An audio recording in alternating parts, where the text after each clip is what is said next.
शिवाजी महाराजांचा आणि महामानव डॉक्टर बाबासाहेब आंबेडकरांच्या पुतळ्याच्या साक्षीनं आज आमच्या मलगोंडे दादांच्या उमेदवारीचा अर्ज भरण्यासाठी पहिली सभा होते। ऊन प्रचंड आहे,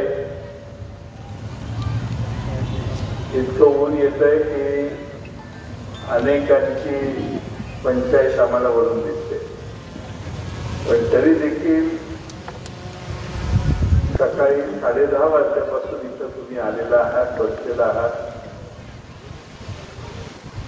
पोलिसचे बिचारे बराच वेळ इथे उभे होते, पण त्यांनी सावलीचा आसरा घेतला, म्हणजे आपल्याला उन्हाची तीव्रता लक्षात यावी म्हणून मी सांगतो।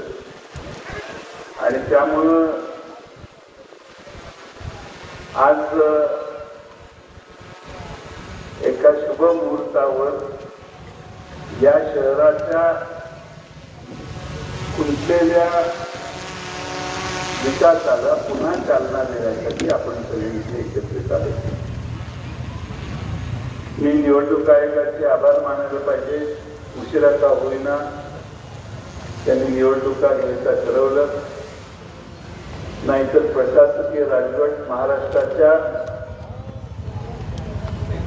230 पेक्षा जास्त नगरपालिकेमध्ये, महापालिकेमध्ये, जिल्हा परिषदामध्ये, पंचायत समितीमध्ये चालू होती। गेले 3 वर्ष या सगळ्या संस्थांचा आणि सामान्य नागरिकांचा संपर्क तुटलेला होता। याच्यामधला सामान्य नागरिकांशी संपर्क करणारा जो दुवा असतो तोच यांनी निवडणूक न लावल्यामुळं निर्माण झाला। निवडणूक आयोगाचे आभार यासाठी आहेत की त्यांनी निवडणूक आयोगाने निर्णय घेतल्यामुळं आज किमान या निवडणुका तरी होतात। या निवडणुका स्वच्छ, चांगल्या, निर्मळ वातावरणात होतील अशी आमची अपेक्षा आहे।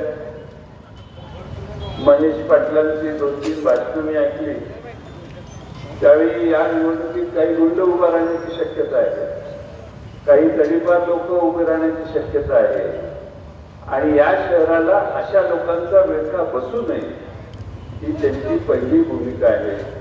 आज हे पक्ष पलीकडचा सोडून इकडे आले, याच्या मागची सगळ्यात मोठी प्रेरणा आणि भूमिका ही आहे की हे शहर गुंडांच्या ताब्यात जाता कामा नये।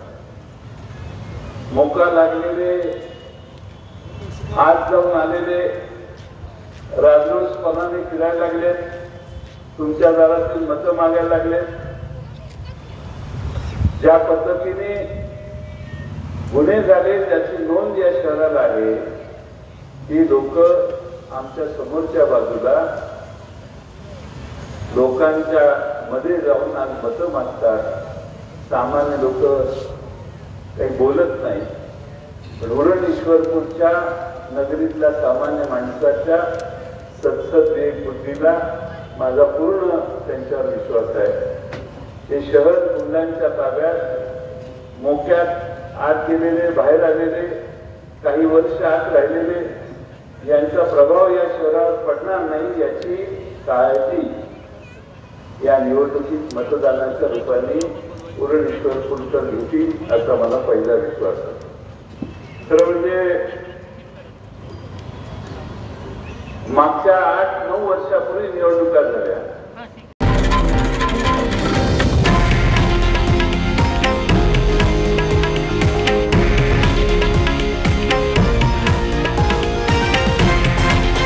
हे आहे देशातील नंबर 1 न्यूज नेटवर्क आणि आपण पाहत आहात TV9 मराठी, एकमेव।